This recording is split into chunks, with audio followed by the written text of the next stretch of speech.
நீங்கள் எப்போதாவது இரவில் ஒருவித அமைதியின்மையை உணர்ந்ததுண்டா? படுக்கைக்குப் போன பிறகும் மணிக்கணக்காக உறக்கம் வராமல் புரண்டு புரண்டு படுத்திருக்கிறீர்களா?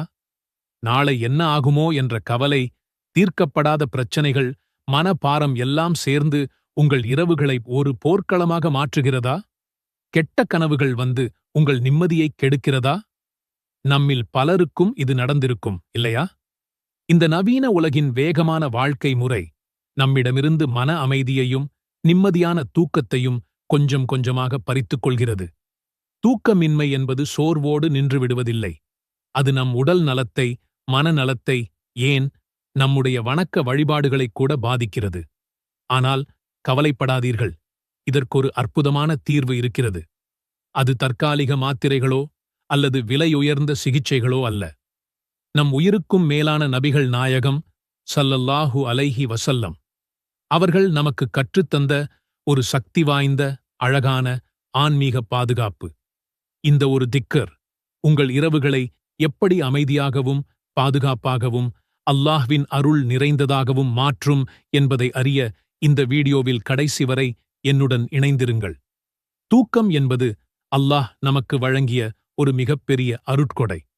திருக்குரானில் அல்லாஹ் சொல்லும்போது, உங்கள் தூக்கத்தை ஓர் ஓய்வாக நாம் ஆக்கினோம் என்கிறான். நாள் முழுவதும் உழைத்துக் களைத்த உடலுக்கும் சிந்தித்துச் சோர்ந்த மனதிற்கும் ஓய்வு கொடுத்து அடுத்த நாளுக்கு நம்மை தயார்படுத்துவதே இந்த தூக்கம்தான்.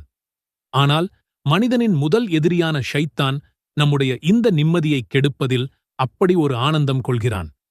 அவன் நம் மனதில் தேவையில்லாத குழப்பங்களையும் தீய எண்ணங்களையும் எதிர்காலத்தைப் பற்றிய பயத்தையும் விதைக்கிறான். நாம் தூங்கச் செல்லும் அந்த அமைதியான நேரத்தில்தான் நம்முடைய கடந்த கால தவறுகளையும் எதிர்காலக் கவலைகளையும் பெரிதுபடுத்திக் காட்டுவான். இதன் விளைவாக நாம் உறக்கத்தை இழந்து மன அழுத்தத்திற்கு உள்ளாகிறோம். சில சமயங்களில் பயமுறுத்தக்கூடிய கெட்ட கனவுகளின் வடிவத்தில் வந்து நம்மை தொந்தரவு செய்கிறான். இதனால் நம்மால் நிம்மதியாகத் தூங்க முடிவதில்லை. அடுத்த நாள் காலையில் எழும்போது கூட ஒருவித சோர்வும் பதற்றமும் நம்மைச் சூழ்ந்திருக்கும். இந்த நிலை தொடர்ந்தால் அது நம் ஆரோக்கியத்தை மோசமாக பாதிக்கும். சிந்திக்கும் திறன் குறையும், எரிச்சல் அதிகமாகும், குடும்பத்தினரிடம் அன்பாக பழக முடியாது. எல்லாவற்றிற்கும் மேலாக நம் இறைவனுடனான தொடர்பில், தொழுகையில், திக்ருகளில் கவனம் சிதறும். இதிலிருந்து விடுபட, நம் இரவுகளை பாதுகாக்க, நம் தூக்கத்தையே ஒரு வணக்கமாக மாற்ற என்ன வழி இருக்கிறது. அதுதான் நபிகள் நாயகம் ஸல்லல்லாஹு அலைஹி வஸல்லம் அவர்கள் நமக்கு காட்டித்தந்த திக்ருகளும் துஆக்களும். தூங்குவதற்கு முன் ஓத வேண்டிய திக்ருகளிலேயே மிகவும் சக்தி வாய்ந்தது ஆயத்துல் குர்சி. இது திருக்குரானின் 2வது அத்தியாயமான சூரத்துல் பகராவின் 255வது வசனம். இந்த வசனத்தின் சிறப்பை நபிகள் நாயகம் ஸல்லல்லாஹு அலைஹி வஸல்லம் அவர்கள் மிக அழகாக விளக்கியுள்ளார்கள். அபூ ஹுரைரா ரலியல்லாஹு அன்ஹு அவர்கள் அறிவிக்கும் ஒரு நீண்ட ஹதீஸின் சுருக்கம் இதுதான். ஒருமுறை ஷைத்தான் மனித உருவில் வந்து சகாத் பொருட்களை திருட முயன்றான். அபூ ஹுரைரா அவர்கள் அவனை பிடித்து நபிகளாரிடம் கொண்டு செல்வதாகக் கூறியபோது, ஷைத்தான், என்னை விட்டுவிடுங்கள், நான் உங்களுக்கு பயனுள்ள ஒன்றை கற்றுத் தருகிறேன். நீங்கள் படுக்கைக்குச் செல்லும்போது ஆயத்துல் குர்சியை ஓதினால் காலை வரை அல்லாஹ்விடமிருந்து ஒரு பாதுகாவலர் உங்களுடன் இருப்பார். ஷைத்தான் உங்களை நெருங்கவே மாட்டான் என்று கூறினான்.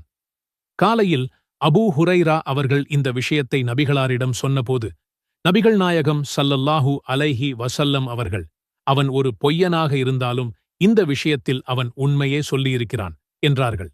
சுபஹானல்லாஹ், யோசித்துப் பாருங்கள்.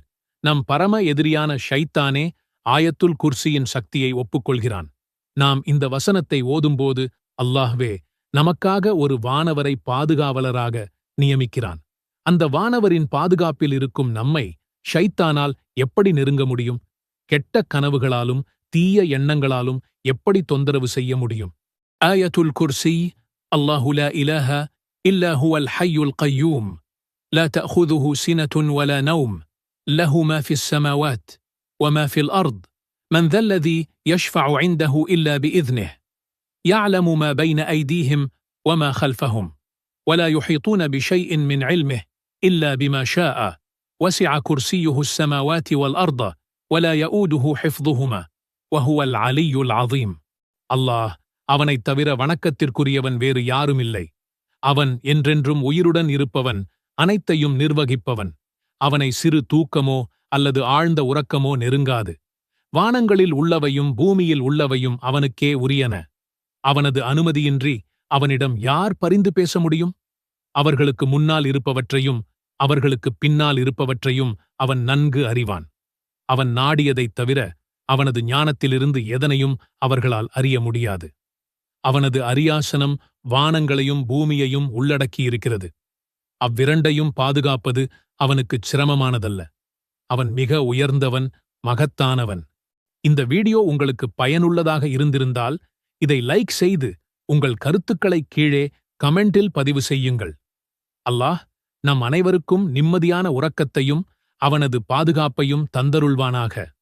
நம்முடைய இரவுகளையும் பகல்களையும் அவனுக்கு பிடித்தமான வழியில் கழிக்க அருள் புரிவானாக. ஆமீன்.